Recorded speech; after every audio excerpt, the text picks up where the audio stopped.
Welcome back to the Stephen A. Smith Show. Hour number 2 upon you right here on ESPN Radio. Number to call up as always is 888-729-3776. That's 888-SAY-ESPN. Always my honor and privilege to have my next guest. We disagreed and butted heads a little bit this morning on First Take, but that's okay. That's okay. I'm talking about Super Bowl champion himself, the one and only Ryan Clark is on the line with us right now. What's going on, big time? How are you?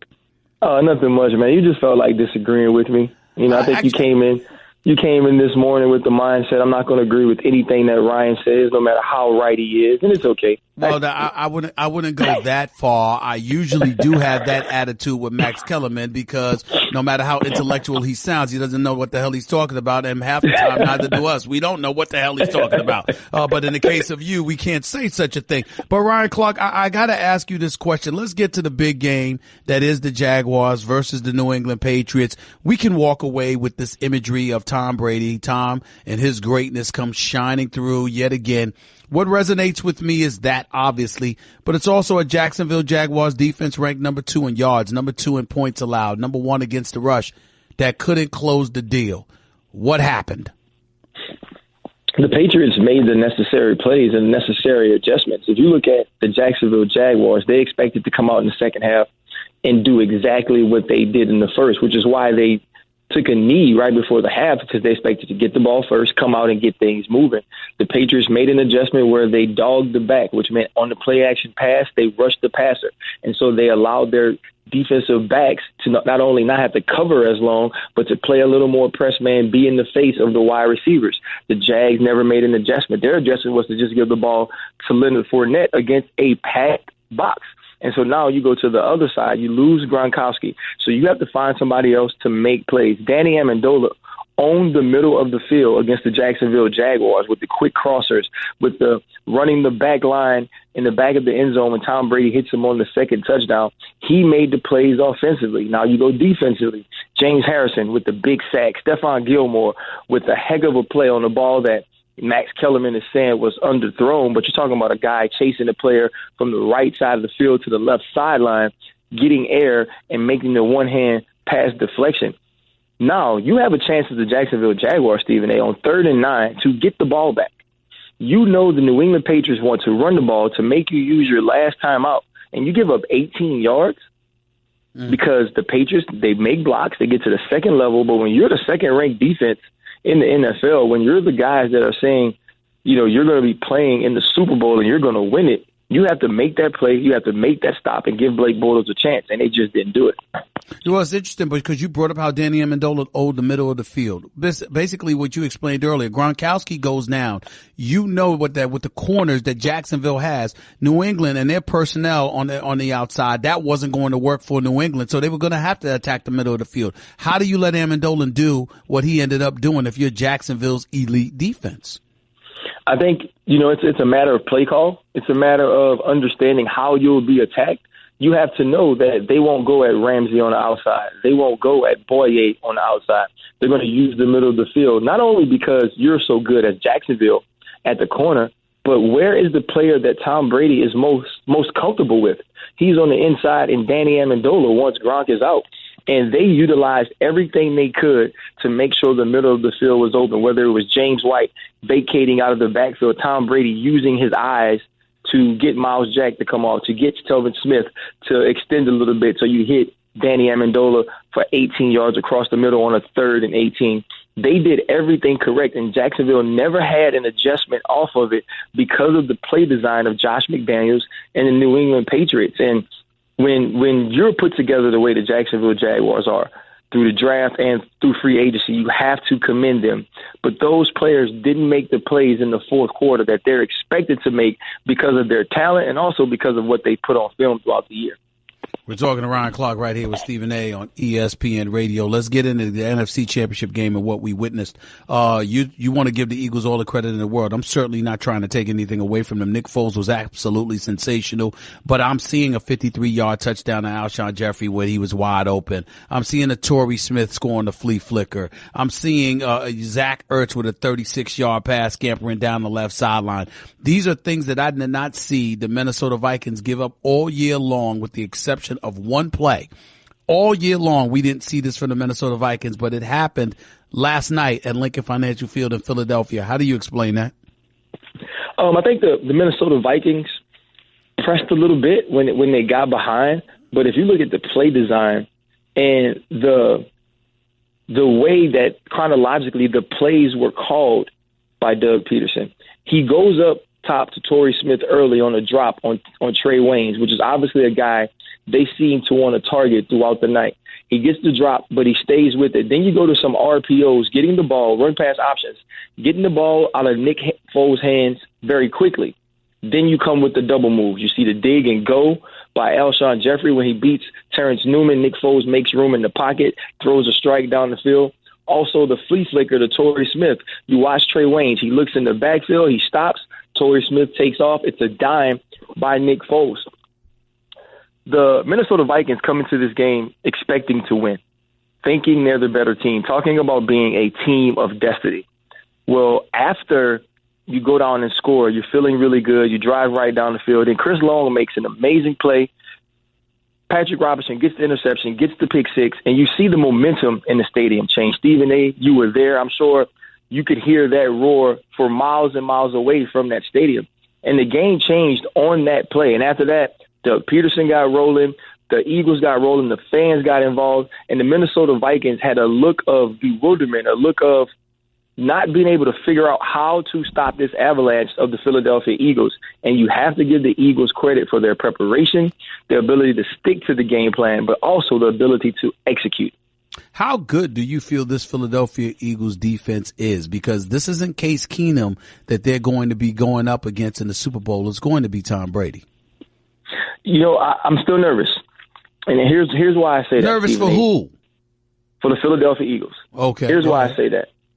This team at home has been amazing throughout the year. The difference in the points they give up scoring and the turnovers that are created between home and away is monumental. Now, I know this is a neutral field game, but I do think they find comfort playing in Lincoln, playing in Philadelphia.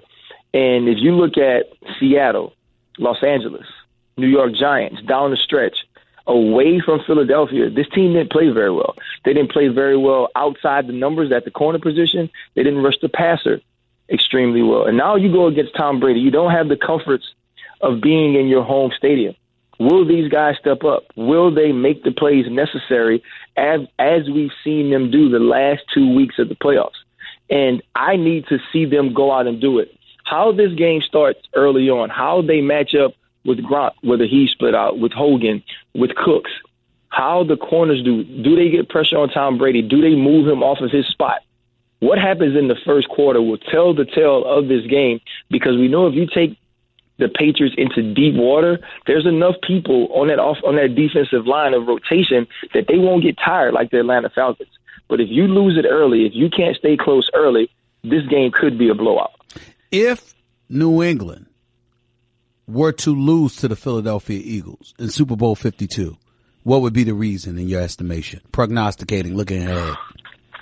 To me, if they lose, that means the front four, Fletcher Cox, Chris Long, Barnett of the Philadelphia Eagles dominate this game. Whenever we see Tom Brady struggle, it's because he's getting pressured up the middle and there's press man-to-man coverage outside. It only works if you move Tom Brady off his spot. It only works if Tom Brady doesn't have time. If they lose this game, much like the Super Bowls against the New York Giants, it'll be the ability to create a pass rush, the ability to hit Tom Brady and force him into bad throws. If they can do that up front, that's the only thing that gives the Philadelphia Eagles a chance. Before I let you get on out of here, and we're talking to Ryan Clark, NFL analyst for ESPN, right here with Stephen A. on ESPN Radio. Steve Wilks, defensive coordinator for the Carolina Panthers, is rumored to be the next head coach for the Arizona Cardinals. Assuming it goes down like that, what are your thoughts about that hire? I think it's a good hire. I'll be honest, and you know, both of you and I have been unapologetic about supporting black coaches. Yes, sir. And the opportunities, them getting opportunities, absolutely. Yeah. Absolutely. We've been, and so I think this is awesome. I think this is an opportunity where the Arizona Cardinals went about finding their coach the correct way, went about the interview process the correct way, went into the interview process saying, we're not going to recycle coaches. We're going to find the best coach for our team. And if you look at the pieces they already have defensively, the people they have there, now you bring in a coach who understands that, but also a coach who has been with a winning program, who has seen Cam Newton, who has seen Ron Rivera and these different people be successful. I think this is a great move by the Cardinals and hopefully a great move for Coach Wilkes.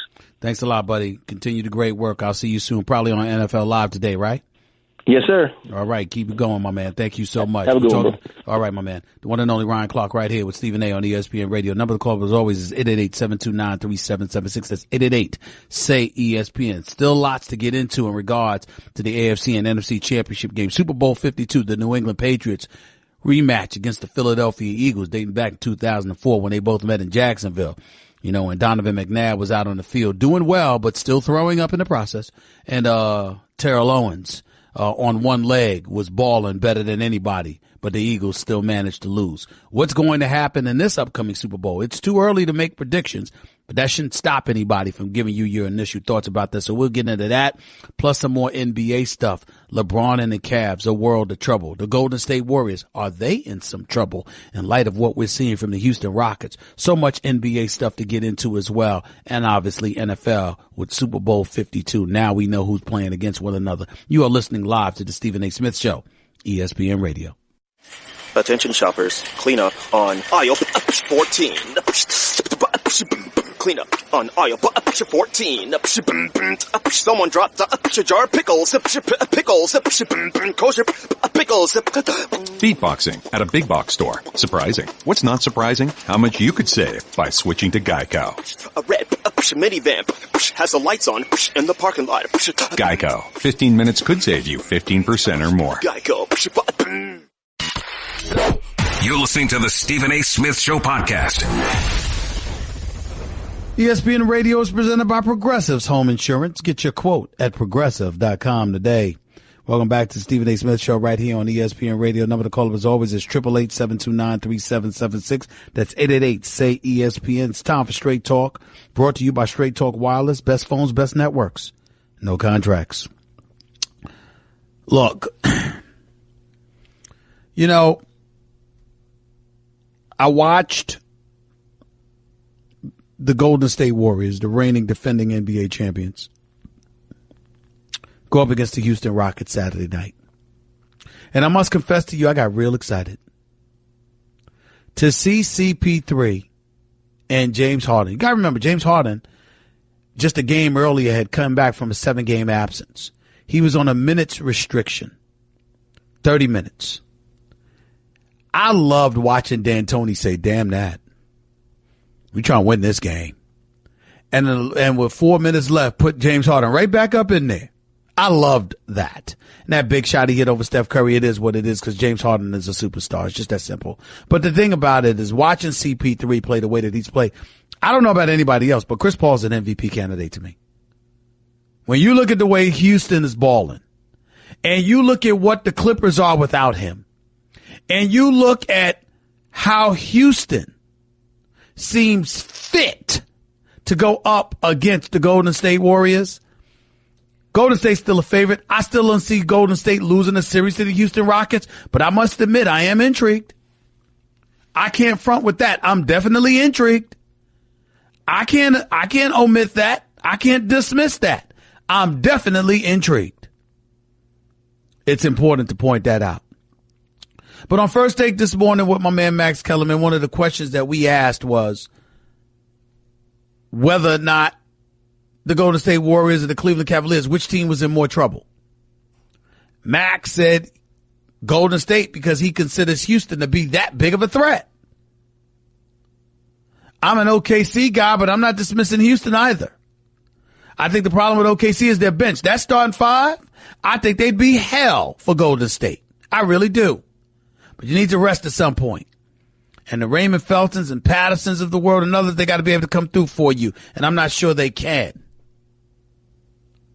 In the case of the Houston Rockets, there's more depth, there's more shooters. And they can get into more of a shootout with Golden State than any other team.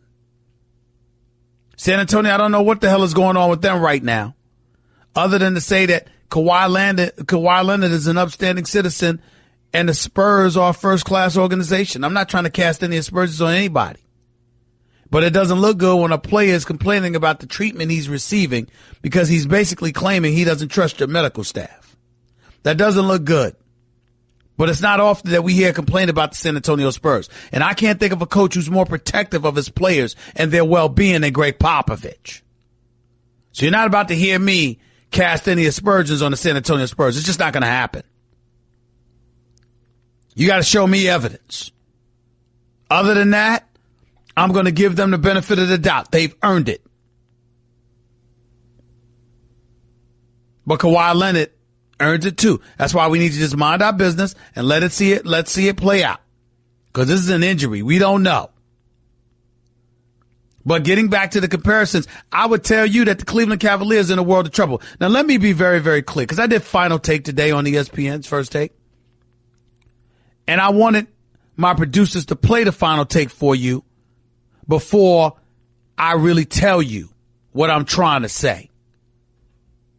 Before I get into the logistical issues involving LeBron, let me first tell you what I'm saddened by as it pertains to Coach Tyronn Lue for the Cleveland Cavaliers. This was my Final Take today on ESPN's First Take, which airs every weekday at 10 a.m. Eastern Time, 7 a.m. Pacific. This is my Final Take. Listen to what I have to say here.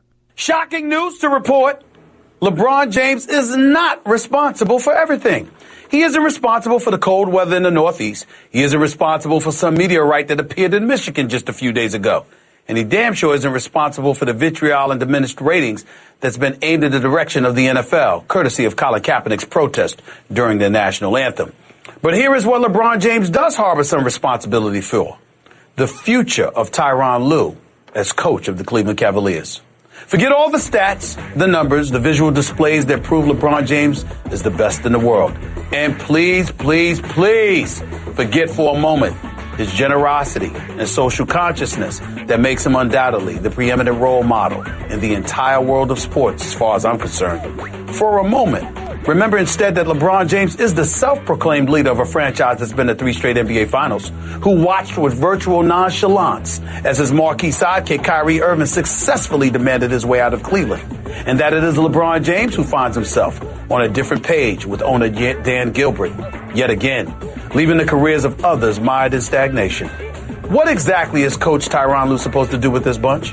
You've got LeBron, who won't commit to staying in Cleveland past this season, a starting shooting guard in J.R. Smith struggling to score in double digits, a reserve in Tristan Thompson trying to learn how to be a reserve, a miniature scoring machine in Isaiah Thomas looking for $200 million despite being a defensive liability due solely to his size, and a coach stuck in the middle of all this, made even worse by the fact that his pseudo-boss, LeBron, isn't on the same page as his real boss, owner Dan Gilbert, which appears to be putting Lue's job in jeopardy. If we learn that Gilbert isn't thinking about Lue, that shouldn't come as a shock. Former coach David Blatt was Gilbert's guy, remember that? Not Tyronn Lue. Plus, Gilbert's vitriol for LeBron conceivably outweighs everything. So there will always be sacrificial lambs where Gilbert is concerned. But for LeBron to have anything to do with potential troubles concerning Lue is, well, troubling. Why? Because it means that in spite of his public vote of confidence for Lue, along with that of several other players on Lue's behalf, evidently the king isn't thinking as much about the position his coach has been put in as much as he should. That's not only unfortunate, it's sad. And it'll be even worse than that if Lue loses his job because of all of this nonsense. That was my take in regards to Tyronn Lue and the role LeBron James may or may not be playing in all of this. I'll elaborate on that even further in a minute. You're listening live to Stephen A. on ESPN Radio. Guess what? You're in the middle of the Stephen A. Smith Show podcast. Damn it, I mean it! Hey, that little diatribe I went on before playing my final take for you guys. Well, that was brought to you by Straight Talk Wireless, nationwide coverage on America's largest and most dependable 4G LTE networks.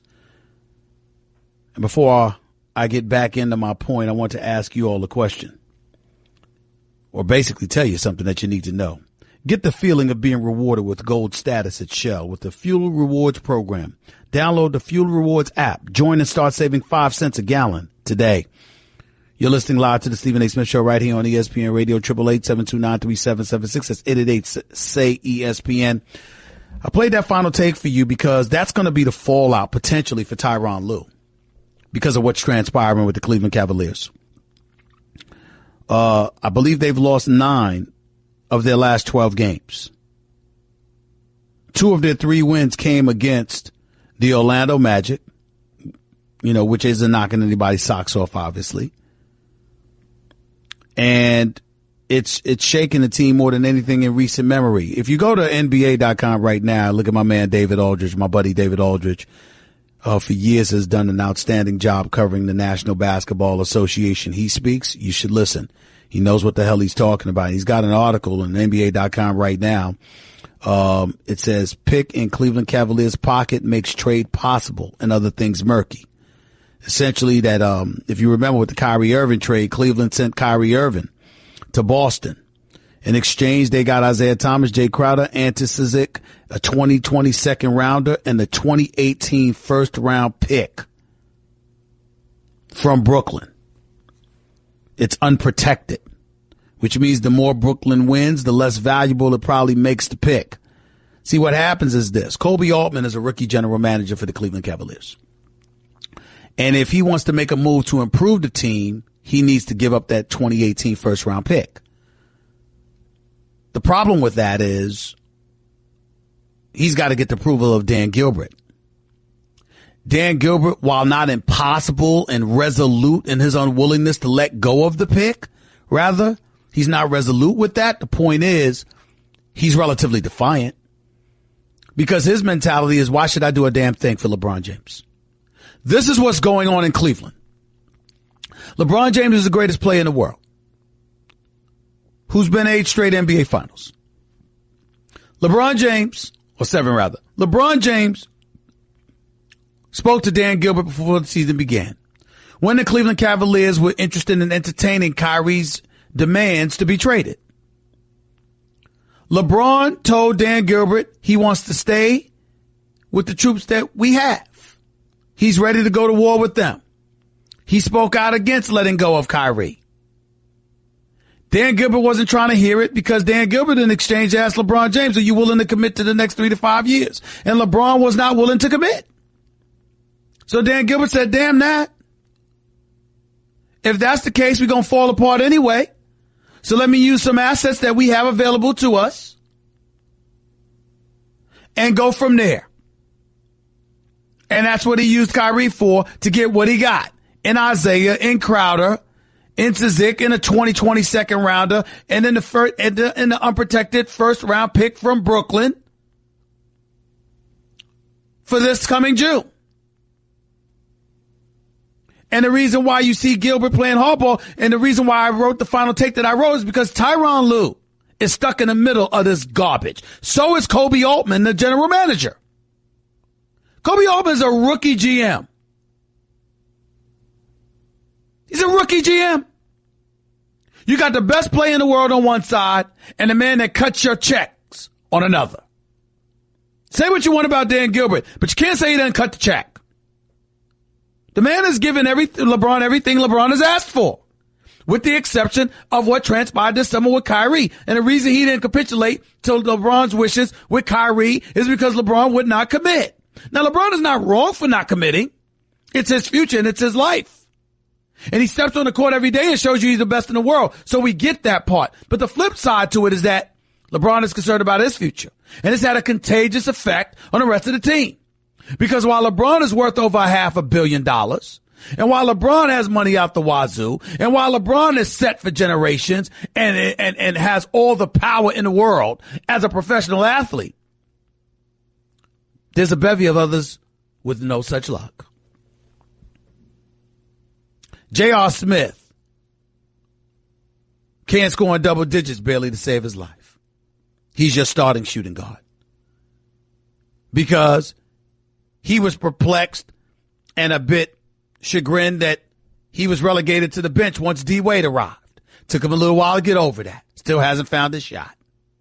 Kevin Love's trying to adjust to being in the starting lineup, playing a 5 as opposed to playing a 4 like he customarily played.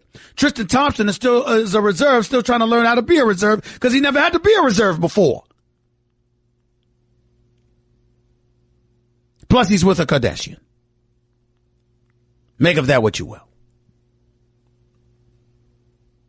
Isaiah Thomas is looking for a $200 million contract or close to it, but he's 5'9" and he's a defensive liability.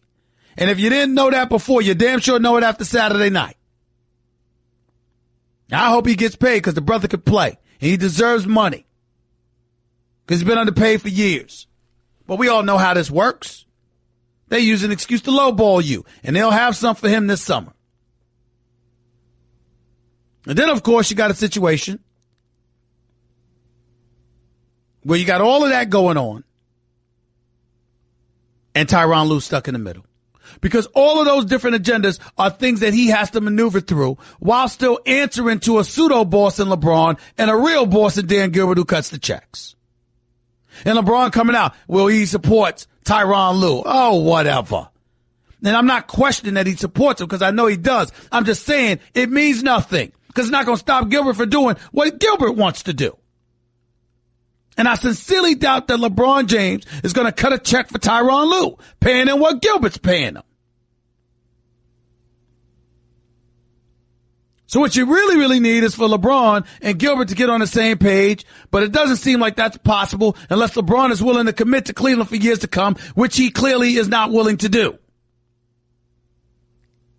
That, to me, is endangering everything because Toronto is no joke. DeMar DeRozan's got a jump shot now. Boston is no joke. And God help everybody if they find a way to get their hands on Anthony Davis. God help everybody. That better not happen. They get Anthony Davis with Kyrie, and they keep either Tatum or Jaylen Brown. Look the hell out. I'm telling you now. And believe it or not, even though I wouldn't bet on them by a long shot, I'm still not going to summarily dismiss the Washington Wizards because I believe in that team. I just think that Wall and Bill got to get on the same page. I think there's too many individual agendas going on as opposed to a collective effort to just win.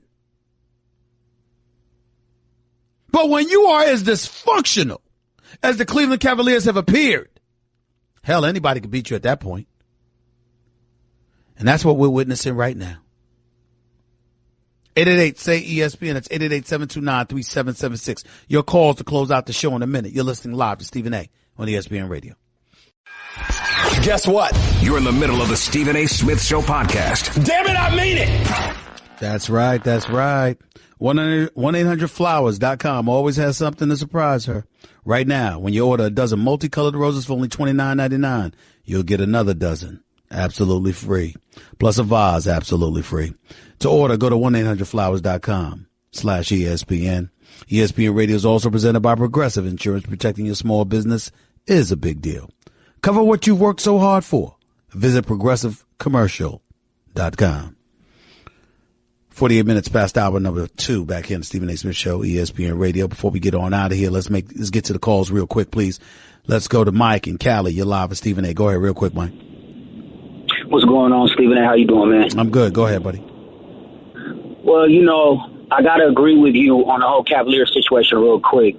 LeBron James doesn't want to commit to 3 long-term deal, 5 years with the Cleveland Cavaliers. And I agree with you. This is going to put Tyronn Lue in a bad spot. But the question is, can they trade for DeAndre Jordan? Do you want to get somebody like him where now offenses don't run through the center anymore? He's not a guy who's going to put you over the top, to win a championship. And really, how much does LeBron James have left? Does he have the clutch factor? Well, I don't think we should be questioning how much LeBron has left because he's still the best in the world. So even if he dipped a little bit, he's still one of the greatest ever. But I do think that you got to ask yourself, DeAndre Jordan, why would you need him if you're trying to win a championship when he's a rim protector and a rebounder against a Golden State Warriors team that you don't need rim protection against? He can't block jump shots and 3-point shots. Why bother? So I don't think if you're the Cleveland Cavaliers that you need that, and that's a move you need to be thinking of making. I think that DeAndre Jordan is a more glorified version of Tristan Thompson. Exactly. My last question for you, this is Stephen A. Is there any way they can trade that 2018 unprotected picks from the Nets, maybe Tristan Thompson and Kevin Love, to get Anthony Davis, even though Anthony Davis is due $25 million next year? It might be possible. It depends. I mean, listen, well, Kevin Love's right up there. So certainly if you talk about the combination of Kevin Love with Tristan and a 2018 first round pick, you know what? I mean, that's something. But then again, you got to ask yourself this question. Is Anthony Davis going to want to stay in Cleveland if LeBron is gone? Because if LeBron is gone, then Anthony Davis is just in a different situation in a colder city than New Orleans. That's the way to look at it. Appreciate the call. Jay in Arkansas, you're live with Stephen A. Go ahead. Hey, what's up, Stephen A? Yeah, I'm calling about the Cleveland thing, too. Tyronn Lue, I think he is in a bad spot, but do you think it's because maybe he's not getting that rotation right on these guys and everybody wants playing time and all that? You know? I don't think he is. I don't think he's getting a lot of things right, but I don't know if it's entirely his fault. It's his responsibility. But when you look at the guys that are in the way that they're playing, they just don't play defense. They're just not playing defense. They give up 148 points Saturday, man. 140. How the hell do you score 124 points and still lose by 25? Oh, that's crazy. That don't make no damn sense. Let me say this one other thing.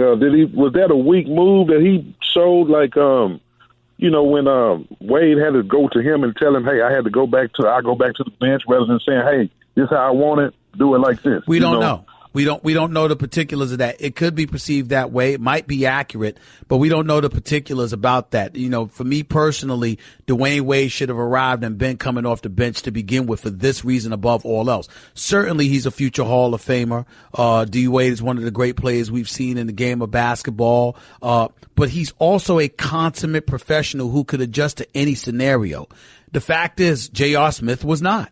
Even though J.R. Smith is a former sixth man of the year, J.R. Smith is a guy that got accustomed to being in that starting lineup, hearing his name called, and he got caught up in all of that. And so as a result of it, when you relegate him to the bench, it's going to be taken differently. Tyronn Lue, if he's guilty of anything, it's that he should have known that D. Wade would be able to handle a role coming off the bench much, much better than J.R. Smith at this point in his career. He should not have had to figure that out once he tried something new. He should have known that wasn't going to be something that J.R. was going to be able to handle. That's just my personal opinion. But other than that, I respect the hell out of Tyronn Lue. It's just that I think he's in an untenable situation right now, and I don't know how it's going to pan out for him right now because I really don't know whether or not Dan Gilbert is going to sit up there and get rid of him just to spite LeBron. I don't put nothing past Dan Gilbert right now. I really don't. Let's go to Jordan in Washington. You're live with Stephen A. Real quick, Jordan, go ahead. Hey, what's going on, Big Time? I'm good. Talk to me. Hey, okay, so yesterday, good job, Eagles. They did exactly what they're supposed to do. They put the chokehold on and kept it. My man, I'm sorry to interrupt. You got 30 seconds, bro, so just ask what you need to ask.